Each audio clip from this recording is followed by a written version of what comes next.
Oh,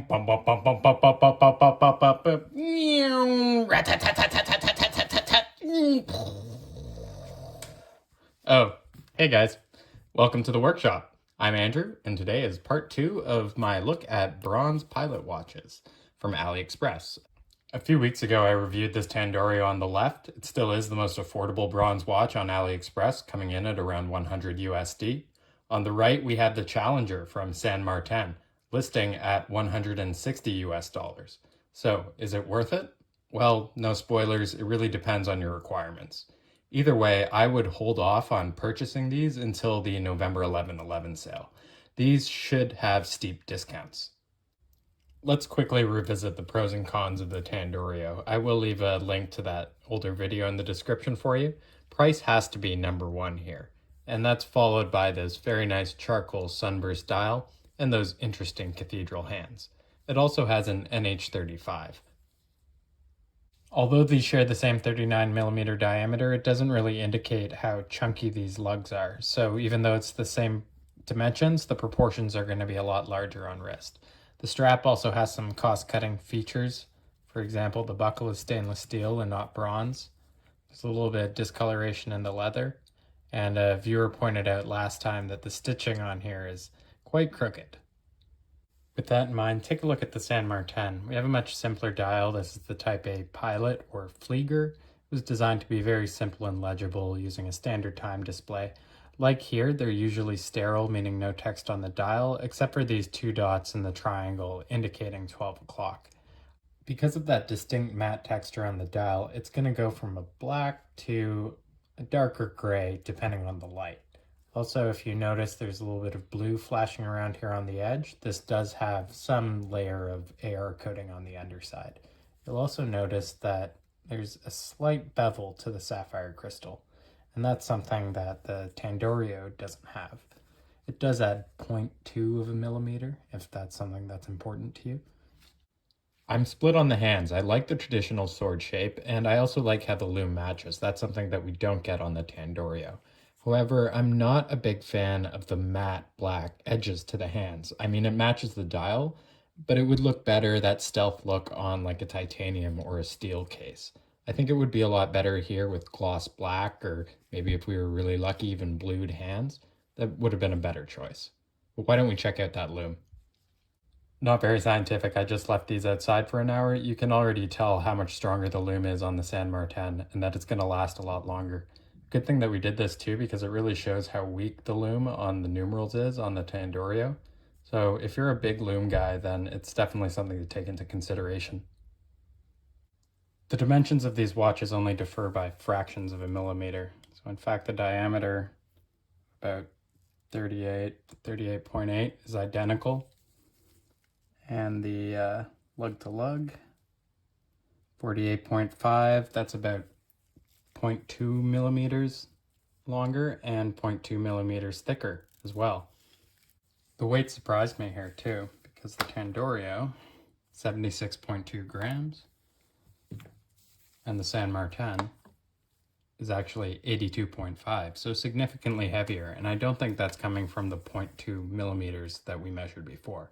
It could be that the inside of the case is more robust. It could be that the crystal is slightly thicker, but really, and leave a comment if you've worked on this movement, but I think the YN55A in this watch is just a heavier and larger movement than the NH35 that we're used to.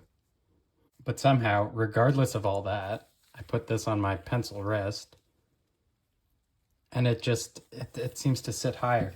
I grabbed the San Martin, and despite being longer, I just feel like it fits a bit better. A bit confusing. In profile, the San Martin even looks longer, so what's going on? And take a look at the case back, guys. And look at how much shallower this one is compared to the Tandorio. It's a bit like engine placement in a car. This one is centered more in the case, whereas this, if you look at the Riho or Rihot, that's the chapter ring part of the case, it's much taller in the Tandorio. So the movement is sort of sticking out the back here, and that's why we have to have this deep, deep case back. I doubt it's going to matter for the average wrist, but it's a good way to point out that numbers aren't really telling you the whole story. I can tell you I've worn both of these watches and people love this one. They like how the numbers pop and it's a little more interesting. But on wrist, this is the one that's comfortable. It's the one that I reach for. Admittedly, a big part of that is the strap, and we've talked about how this one's a bit rough. Well, the San Martin is really nice. I like how the grain is the same on the top and the bottom. Where it's been worn, it's gotten really nice and soft. And it also has quick release pins if you like that. And the buckle is also bronze, which is a really nice touch that you don't usually see. Now, the one downside is every time, you push that in, you're going to be putting that patina and crud is going to get into those holes. So this strap probably won't last as long as I'd like it to. Speaking of which, it's kind of hard for me to show you the finish because of this patina I've put on it by wearing it. But if you look on top of the lugs, the circular brushing is very nice. And on the side, the straight brushing is very nice too. Bronze is softer than steel, so it's going to be easier to finish at any point. I really think it's fair to say that the case finishing on these is probably identical. Interesting comparison between these two movements because the YN55A in the San Martin is from Orient, which is a sister brand to Seiko that is in the Tandorio over here, both from the Epson Corporation. So it's the same umbrella corporation, but for the longest time we only ever saw the NH35 in this watch. But then the virus rolls around and shuts down Malaysian factories, and the silver lining, the good side, the upside to that, was that we start to get more interesting movement. So we get the NH38 for no date, and also this YN55 here. Now, objectively speaking, the NH35 over here is probably the better movement. Even though they have the same specs, it's going to be easier to repair or replace.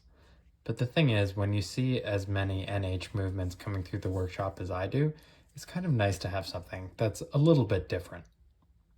I really thought this would be an easy comparison. I'd say, oh, the Tandorio is the best bronze watch for the money, or oh, the San Martin, it's worth every single penny. But at the end of the day, it's really what you're looking for and what's going to fit you. And I do believe that I said I'd polish this one. Well, it could use a bit more work, but there's fresh bronze for you. You can tell that it's a pink gold kind of tone and much shinier. If we were to wear this watch for a few weeks, it probably would end up in the same kind of dull bronze tone as this, and that's the joy of the material. So Tandorio or San Martin, do you have a preference? Really, I'm more interested. Do you think that bronze is a fad, or does it have a place in your collection? I'm interested to see your comments, and until next time, thanks for watching.